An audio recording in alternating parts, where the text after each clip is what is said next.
بسم الله الرحمن الرحيم حسبي الله وكفى سمع الله لمن دعا ليس وراء الله مرمى اللهم وفقنا للهدى واعصمنا من أسباب الجهل وسلمنا من آفات النفوس واجعلنا ممن أقبلت عليهم فأعرضوا أمن سواك وخذ بأيدينا إليك وارحم تضرعنا بين يديك إلهنا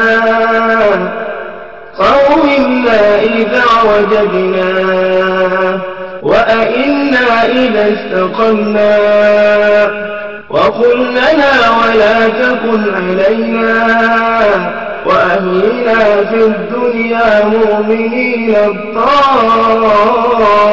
الطائعين وتوفنا مسلمين التائبين واجعلنا عند السؤال مجيبين. Bonjour à tous, assalamu alaikum wa rahmatullahi wa barakatuh. إن الحمد لله نحمده ونستعينه ونستغفره ونعوذ بالله من شرور أنفسنا ومن سيئات أعمالنا من يهده الله فلا مضل له ومن يضلل فلا هادي له أشهد أن لا إله إلا الله وحده لا شريك له أشهد أن محمدا عبده ورسوله والصلاة والسلام على نبي محمد صلى الله عليه وسلم وعلى آله وأصحابه أجمعين. Nous remercions Allah subhanahu wa ta'ala une fois de plus de nous avoir donné ce laps de temps pour méditer sur un sujet un peu perplexe, surtout au sein de l'islam. Cette fois-ci, ce sujet ne s'intéresse pas aux chrétiens, mais plutôt aux musulmans. Donc, le sujet en question est que un musulman peut-il fêter la Noël? Donc, c'est le thème que nous allons tous aborder aujourd'hui, à savoir si quelles sont des raisons qui peuvent pousser un musulman à fêter la fête de la Noël que célèbrent les frères chrétiens.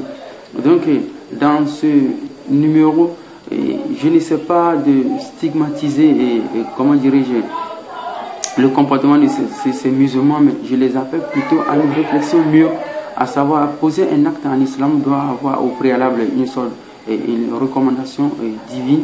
C'est ce qu'on appelle l'islam. Mais tout ce qui se fait en islam en dehors des recommandations divines, Allah subhanahu wa ta'ala est caduque.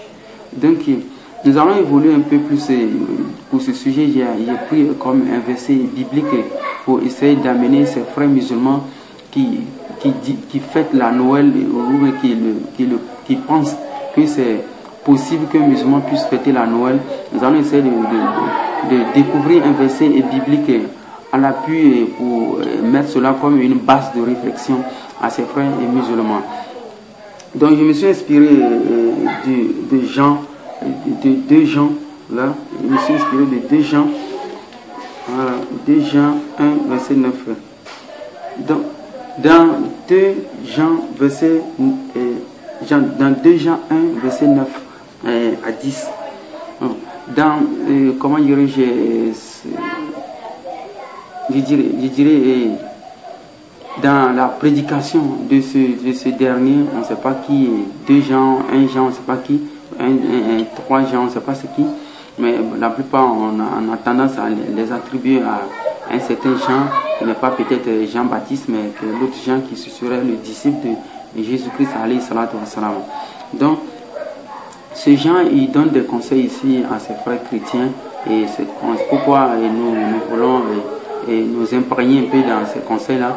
C'est juste pour amener les frères musulmans et qui se disent musulmans, ou bien qui font peut-être par inadvertance, ils ne le savent pas, ou bien peut-être ils pensent qu'en célébrant la fête de la Noël avec les frères chrétiens, c'est une forme de vivre ensemble ou de manifestation d'une pureté de l'âme envers eux, ou en quelque sorte une sorte de coalition ou bien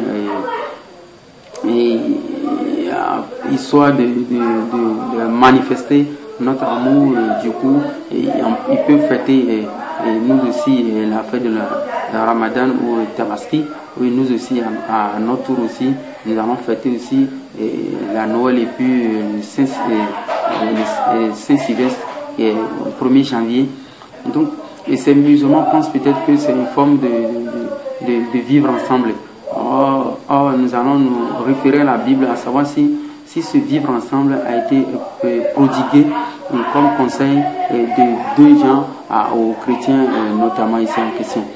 Donc, dans 2 Jean 1, verset 9 à 10, il est dit, bon, quiconque va plus loin et ne demeure pas dans la doctrine de Christ n'a point Dieu. Celui qui demeure dans cette doctrine a le Père et le Fils. Si quelqu'un vient à vous et n'apporte pas cette doctrine, ne le recevez pas dans votre maison et ne lui dites pas salut. Car celui qui lui dit salut participe à ses mauvaises œuvres. Vous comprenez, non?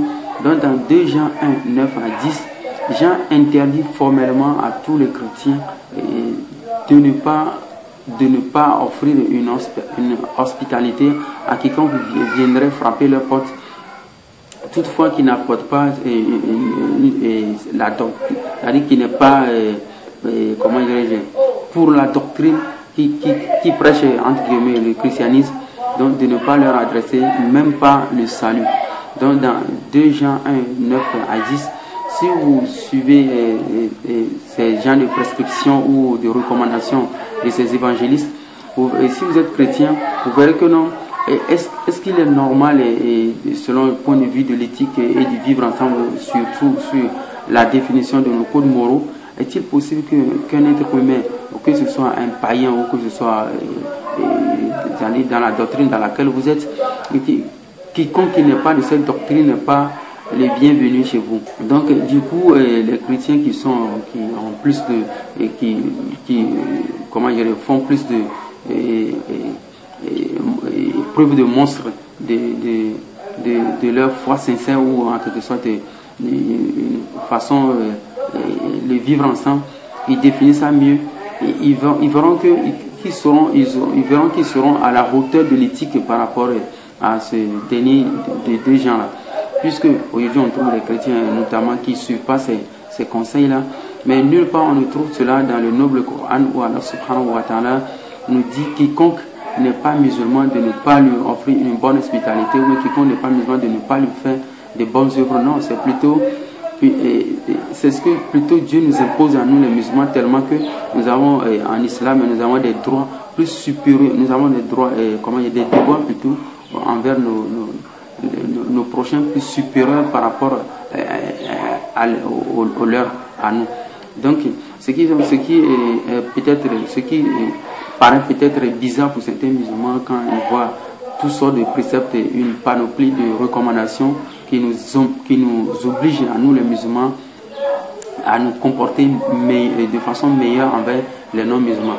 Même d'ailleurs le prophète Mohammed sallallahu alayhi wa sallam l'a bien dit, il a demandé à ses disciples, savez-vous qui est pauvre? Beaucoup ont répondu que non, mais pauvre c'est celui qui n'a rien, comme ça. Il a dit non, c'est pas lui, c'est pas ce dernier on appelle le pauvre.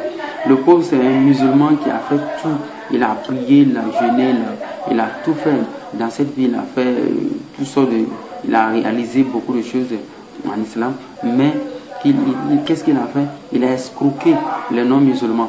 Vous comprenez, non? Dans le jour de la résurrection, on voit dans ses bonnes œuvres, dans ses actions, on voit tout est bien, c'est bien calculé, où du coup il prend le chemin du paradis, et puis en même temps les mécréants qu'il avait escroqués, ils interviennent, et mon frère, où vas-tu?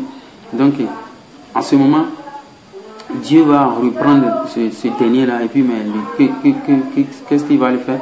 Ce dernier aura maintenant Dieu aura retranché dans toutes ces bonnes œuvres-là pour payer tous ceux à qui il a fait du mal, c'est-à-dire ceux à qui il a escroqué. Donc, et du coup, c'est un musulman qui a passé toute sa vie à faire des œuvres vaines, parce qu'il n'a pas rempli le devoir envers son prochain. Donc, si un chrétien nous suit aujourd'hui à travers cette vidéo, qu'il sache que non, certains conseils donnés dans la Bible, ou donner une direction aux humains, n'ont aucune utilité pour nous les musulmans, parce que pour nous les musulmans, quand vous parlez, ou bien quand on parle d'Allah subhanahu wa ta'ala, on parle de Dieu, on parle d'un être suprême, à une valeur morale très suprême. On parle d'un être qui définit l'éthique sur toutes sortes de paramètres qui ne peut être indéniable. Donc, si vous qui êtes chrétien avec la doctrine du christianisme, un invité comme moi par exemple, je viens chez vous, vous n'allez pas me recevoir puisque j'ai une autre doctrine contradictoire, voire antagoniste vis-à-vis de vos prescriptions. Donc, du coup, on a aussi des désirs différents ou en quelque sorte des discours eschatologiques. On a une large différence. Donc, vous ne pouvez pas me recevoir chez vous à la maison. Donc, si c'est dans ce cadre que se définit le christianisme comme étant une religion basée sur l'amour, sachez qu'elle a eu une base fausse. Donc, ici, dans la Sourate 68, verset 37, Allah subhanahu wa ta'ala, il interpelle un peu les frères à savoir si tout ce qui se dit ou bien tout ce qu'ils abordent ou ils prêchent ou ils recommandent aux gens, à savoir si cela est prescrit dans un livre, leur est prescrit dans un livre. Raison pour laquelle les interprètent dans Surah 68, verset 37, en disant ou bien avez-vous un livre dans lequel vous apprenez. Donc Allah subhanahu wa ta'ala, il interpelle les mécréants, entre guillemets, chrétiens et tous sortes de non-musulmans, qui sont tous confondus dans la même réprobation. À savoir s'ils ont tout ce qu'ils disent, à savoir s'il y a un livre dans lequel ils apprennent. Donc, pourquoi est-ce que nous avons lu la partie là, c'est pour amener les frères à plus de mûre réflexion, à savoir que il y a des choses qui se disent comment dirais-je, d'un pouvoir du gré d'un humain qui n'est pas une inspiration divine. Or, quand on parle de la religion, c'est toute une panoplie de prescriptions, de connaissances qui a pour dénominateur commun un seul être suprême, Allah subhanahu wa ta'ala. Mais s'il intervient à beaucoup de failles dans cette doctrine, cette religion, ou dans ce mouvement spirituel, donc sachez que toutes ces failles viennent d'un être humain qui est faillible et inspiré sous l'emprise du diable. Donc sur ce où nous allons vous rafraîchir un peu la mémoire, à savoir tous les frères musulmans qui se disent soit peut-être comment dire laïcs, ou on ne sait pas ce qu'ils essaient de définir en voulant exciter ou inciter les frères à pouvoir célébrer la fête de la Noël avec les autres frères chrétiens. Qu'ils sachent que non, Allah subhanahu wa ta'ala nous l'a bien dit dans la Sourate 17, verset 36, Bismillahirrahmanirrahim, wa la taqfu ma laysa laka bihi ilm. Donc, ne poussez pas ceux dont tu n'as aucune connaissance. Donc, ces frères musulmans n'ont aucune connaissance sur l'histoire de la Noël. Nous n'allons pas revenir à cette longue histoire de la Noël pour peut-être pour les frères qui va leur paraître comme si nous portons atteinte à leur religion, mais les origines de la Noël et puis du 1er janvier sont malheureusement d'histoires tristes et puis d'histoires qui n'est pas incluse dans l'histoire sainte. C'est plutôt une adoption des fêtes des païens de l'époque qui ont eu à prôner cela pour inciter beaucoup d'humains à savourer cela ensemble avec eux. Donc sur ce où nous allons vous quitter, à savoir le but de cette vidéo est adressé à tous les musulmans en transgression de l'interdiction stricte donnée par Allah subhanahu wa ta'ala à travers son prophète Muhammad sallallahu alayhi wa sallam, de fêter uniquement que deux fêtes, qui est la fête de la Tabaski et puis la fête de Ramadan. Donc si un musulman fait d'autres fêtes à part ces deux fêtes-là, il commet du shirk. Donc c'est ce qu'a essayé de définir mon cheikh Abdul Mahdi au Niger quand il a bien dit partout où il va, quiconque fête Noël, c'est une fête qui véhicule les notions païennes et puis qui est contraire à la tawhid que nous appelons en islam l'unicité de Dieu. Donc la Noël qui se définit comme étant le jour de la naissance de Dieu, entre guillemets réincarné dans un homme appelé Jésus-Christ.